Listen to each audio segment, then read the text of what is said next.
দিদির ডাকে শেষ নিঃশ্বাস পর্যন্ত সারা স্পষ্ট বার্তায় 21শে জুলাইয়ের শহীদ পত্নীর। একদিকে যখন তৃণমূল ভেঙে দুই ভাগ, সেখানে তৃণমূলের প্রতীককেই হতে চলেছে দুইখানা আলাদা 21শে জুলাইয়ের শহীদ মঞ্চ। আর সেখানে ঋতব্রত শিবির নয়, মমতার 21-এর মঞ্চেই যেতে চান শহীদ পত্নী। মাননীয় আদালতের রায় বিড়লা প্ল্যানেটোরিয়ামে 11টা থেকে জমায়েত হবে। সভা আমরা 3টে পর্যন্ত চালাবো।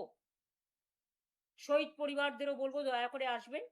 এই 30 বছর তো মরে গেছে, তারাও বলেছে কেউ খই তল্লাশ লাইনি, কিন্তু দিদিটাই এই 30 বছর আমাদের খই লিখছে, তল্লাশ লিখছে। দিদির ডাকেই আমরা যাই, দিদিকেই চিনি। তৃণমূল কংগ্রেসে ভাঙনের জেরে এই বছর 21শে জুলাই শহীদ দিবস ঘিরে রাজনৈতিক অনিশ্চয়তা তুঙ্গে।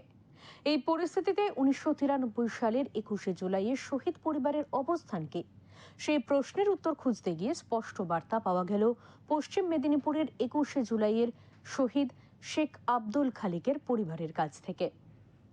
শহীদের স্ত্রী কোহিনুরা বিবির কথায়, তৃণমূল মানেই আমাদের কাছে মমতা বন্দ্যোপাধ্যায়। যতদিন বাঁচব দিদির সঙ্গেই থাকব, দিদি ডাকলে অসুস্থ শরীর নিয়েও যাওয়ার চেষ্টা করব। 1993 সালের 21শে জুলাই তৎকালীন যুব কংগ্রেসের ডাকা রাইটার্স বিল্ডিং অভিযানে গিয়ে শহীদ হয়েছিলেন কেশপুরের গরগজপোতা গ্রামের যুব তৃণমূল কংগ্রেস কর্মী শেখ আব্দুল খালেক। সরকারি শহীদ তালিকায় তার নাম ওঠে মোহাম্মদ খালেক নামে। 13 জন শহীদের মধ্যে তিনি ছিলেন পশ্চিম মেদিনীপুর জেলার একমাত্র শহীদ।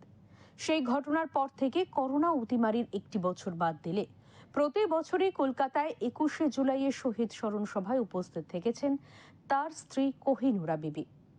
এবার বয়সের ভার, অসুস্থতা এবং রাজনৈতিক বিভাজন সব মিলিয়ে পরিস্থিতি ভিন্ন, তবু তার অবস্থান একেবারে স্পষ্ট। কে ঋতব্রত জানি না, আমরা দিদিকেই চিনি।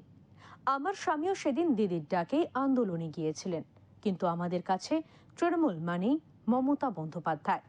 এই 30 বছর তো মরে গেছে, তারাও বলেছে কেউ খই তল্লাশ লাইনি, কিন্তু দিদিটাই এই 30 বছর আমাদের খই লিখছে, তল্লাশ লিখছে। দিদির ডাকেই আমরা যাই, দিদিকেই চিনি। দিদির ডাকেই তো আছি আমরা, যাই যাই দিদির কাছে যাচ্ছি। আপনার বাড়ির থেকে কেউ কি যেতে পারে? কি জানি, কেউ ছেলে না এলে, ছেলের সাথে না কথা বললে কি করে বলবো। আমরা কিন্তু দিদির ডাকেই আছি, শেষ কথাই এই আমার। তার কথায়, আমি নিজে না যেতে পারলেও ছেলে মেয়েদের পাঠাবো। আমাদের পরিবারের কেউ না কেউ দিদির ডাকে অবশ্যই যাবে।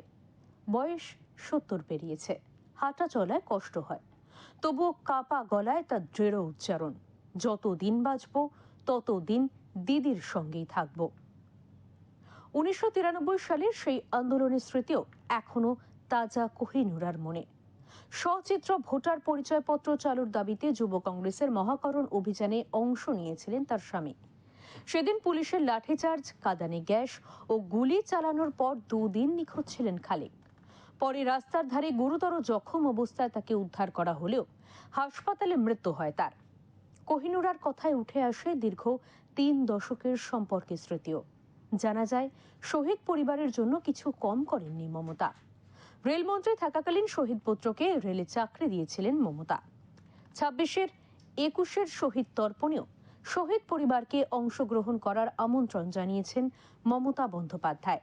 এমনটাই জানান শহীদ আব্দুল খালিকের পুত্রবধূ। দিদির ওখান থেকে মনে হচ্ছে আমার হাজব্যান্ডের কাছে কোনো চিঠি বা কোনো ফোন গেছে, সেখান থেকে নি খবর এসছে। এবার অন্যান্য কোনো কারো কাছ থেকে খবর আসেনি, ওই সাংবাদিকই এসে খবর নিয়ে যাচ্ছিল। আপনারা কার ডাকে সাড়া দেবেন?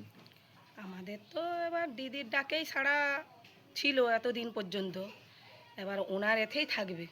এদিকে বিধানসভা নির্বাচনের পর তৃণমূলের 2 শিবিরে পৃথকভাবে 21শে জুলাই পালনের প্রস্তুতি নিচ্ছে। তবে ধর্মতলায় ঐতিহ্যবাহী সভাস্থলের বদলে বিড়লা প্ল্যানেটোরিয়ামের সামনে সভা করার অনুমতি পেয়েছে মমতার কালীঘাট তৃণমূল। সেখানে মিও রোডে শহীদ সভা করবেন ঋতব্রত তৃণমূল শিবির। এই আবহে শহীদ পরিবারের বক্তব্য নতুন তাৎপর্য তৈরি করেছে। ব্যুরো রিপোর্ট, ওঙ্কার বাংলা।